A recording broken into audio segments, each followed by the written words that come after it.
ყველა, თუ არა, ვითომ მორწმუნე, ვითომ ღვთისმსახური, აი აქედან არის.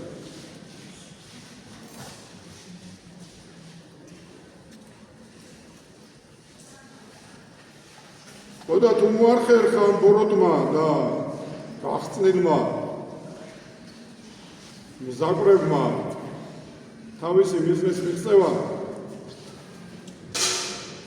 ჩვენი ბედნიერი სულიერი ხანა დასრულდება და ამ მიწას დაეპატრონებიან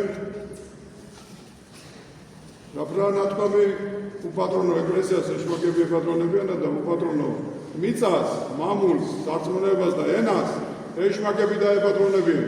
ამიტომ გჭირდება სიფხიზლე, ამიტომ გჭირდება ფიქრი, ამიტომ გჭირდება ნუ მოხავდებით, ნუ შეშინდებით და უნდა დავდგეთ იქ, სადაც იდგა ჩვენი წინაპრები.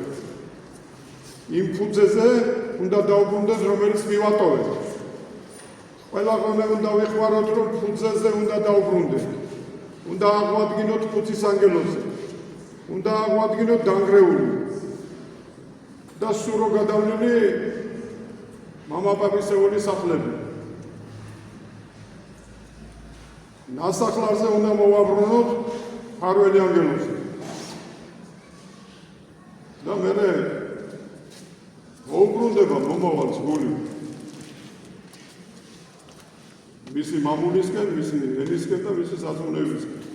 სიტყვით და საქმით.